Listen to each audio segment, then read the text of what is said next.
One-on-One with Scooter Gennett, brought to you by Quick Trip. It hasn't been a great stretch here for you guys. Obviously, the focus for the organization as a whole is developing and all that kind of stuff, but how do you keep it from affecting the day-to-day work ethic of everybody when it's a little rough stretch, and like even the Pirates, who you guys have always handled you? How do you keep that where you're like, I got to take care of my business here? I think it's just collectively as a whole, just keeping our eye on the goal, and that's to get better every day and just play as hard as we can.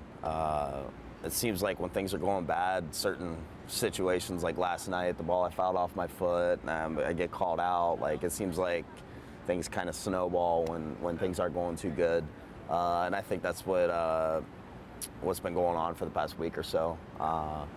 But all in all, we're in most of these games. We're facing a closer almost every time, and that's where you want to be. You want to have a chance to win every game, and sometimes it works out, sometimes it doesn't. But lately it hasn't been. But when it comes to the development, like you're talking about, we just have to keep our eye on the goal, and that's getting better as a group and just battling every day. And a lot of us have been through that in the minor leagues. When it comes to development, winning isn't as important in the minor leagues as it is in the big leagues. We still want to win here, but we're used to that development phase and getting better, and that's what's important right now for us. We're quite a few games out of the wild card, so really it's development. For me, it's finding out what's going to work and what's going to allow me to have success, and take that into the offseason and build on that and take it into spring and next year. What's maybe working better than it was working in April or May for you, as you're developing your game? I had a pretty good April, other than the injury. Before that, I was locked in. My timing was good, and then I came off that injury, and things just weren't really right for a while. And I'm trying to get back there, and really it's just staying as relaxed as I can in the box. Physically, there's some things that are kind of habits that I formed when I came off that oblique injury, kind of pulling off the ball. When I first came back, I was kind of tentative. I could still feel it a little bit. So I wasn't able to really keep that in and stay through and hit against that front side, like some people like to say. So I was kind of just coming off the ball. And if you do that enough, you start forming bad habits. And so really that's my goal, is to just try to keep everything in. And ultimately, you can't hit good unless you swing at good pitches. So that's always key for me, is swinging at good pitches. And mechanically, if everything's where it should be, then I'll have success. But when the ball's in the dirt, when the ball's over your head, it's tough to hit. So it's keeping those pitches in the strike zone. As you guys face these the contending teams here, is it kind of a nice thought? Do you get a chance to take it all in and go, I'm as good as that guy, and VR's as good as that guy, that you're not as far off as a lot of, when we portray things, a lot of the media portrays things. You look, a lot of these contenders, you'd be out there, you'd be starting for them. Do you remind yourself of that a little bit, or is it maybe more frustrating that I'm as good as that guy and he's on a winning team? Yeah, it's you want to kind of outplay that person at your position, because if everybody does that game, then you'd win. Yeah. But at the same time, you look at teams, and teams that win, they all do something special. The Giants, the teams like that, they don't give at bats away. They rarely strike out. They just try to put the ball in play with 2 strikes. They play as a team. They don't make outs on the bases. Every team does things a little different, and the teams that have success, I think it's important to watch what they do. Their numbers might not be better than yours, or they might be just having a great year, and really in the history of what they've done in the past, they might not be that type of player, but there might be a reason why they're having success that year. So it's important to really watch and to take in what a team's doing that's having success, and try to learn and incorporate that into our game and our team. So it's probably not a good thing if you're looking and like, man, I wish I was on that team. But at the same time, it's no one wants to be on a losing team. Everybody wants to win and go to the playoffs and have that opportunity to win the World Series. And ultimately, though, keeping that goal in mind, that's important. I mean, that's truly why we show up every day, is to have that opportunity to go to the playoffs and possibly win a World Series. So, if our attitude's in the right place, it's what can we do now individually to prepare ourselves for next season to be that contender and to collectively compete every day and win a lot of ball games.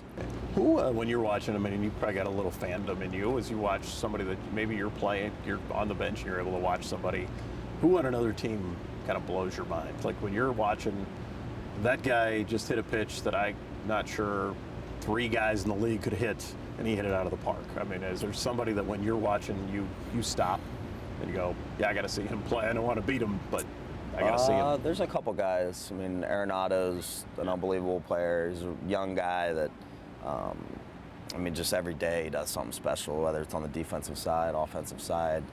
I mean, Davies threw him a fastball his first at bat. I think it was the day game, and it was like on the chalk, and he hit it in the upper deck. So it's like, when a guy is able to do stuff like that, it's like, I want to watch this guy hit. Yeah. It's just, you shouldn't hit a pitch like that out. To get a base hit on a pitch like that's one thing. That's impressive. But to hit a ball, to barrel it up and keep it fair is truly a special thing. Him, a guy like Joey Votto, watching his at-bats is just like, wow, like this guy refuses to strike out. He chokes up like halfway up the bat, he'll foul a pitch off like this, and you're just like, what is this guy doing? But he refuses to strike out. He truly has said, like, I'm embarrassed if I strike out.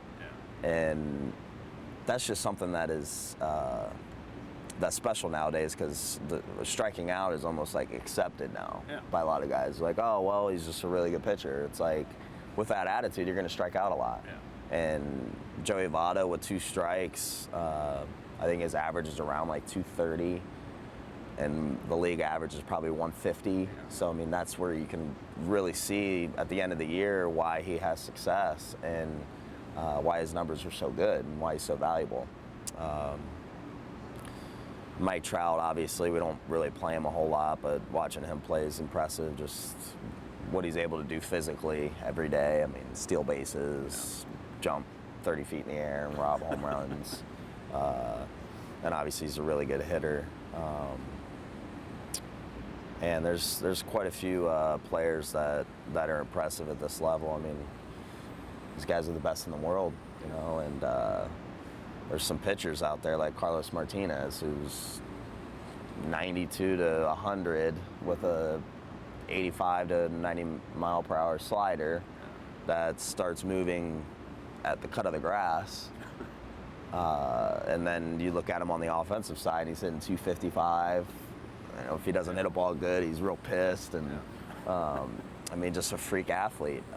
There's a lot of talent in this game. There's guys that are really, truly blessed, and it's just, I'm very thankful that I get to be a part of it and to watch these guys play on an everyday basis. And when you see them and you have to go up against Martinez or Kershaw or something like that, how much is it, oh crap, I got to figure out how to hit him, and how much is it opportunity, or is it a mixture of that, like, man, I got to do some work today, or is it like you have to get over that initial feeling of, oh, geez, look who we're facing today? Yeah, ultimately you want to have a consistent mindset, whether you're facing a guy that's, got a 5 ERA or a guy that's got a 1 ERA. What really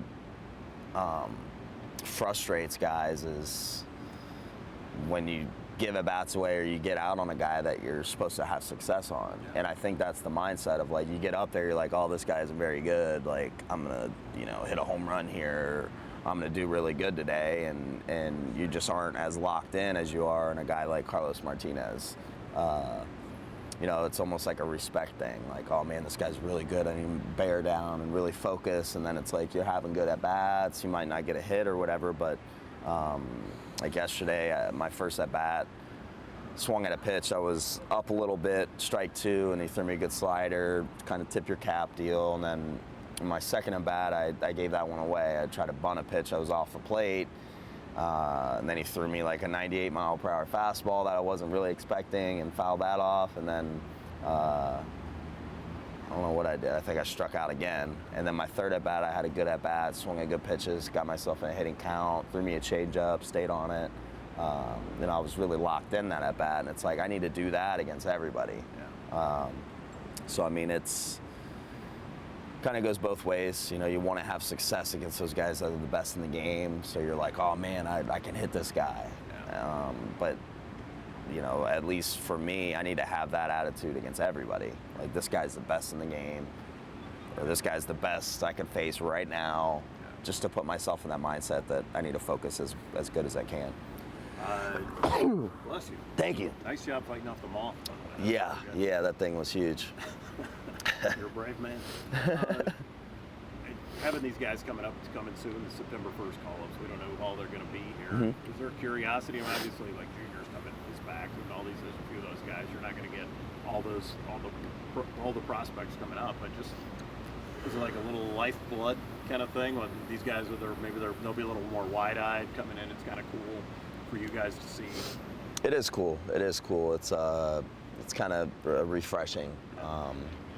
And it always reminds you of when you first came up and what was going on in your mind. And if you're not nervous, if you're not anxious, like, there's something wrong.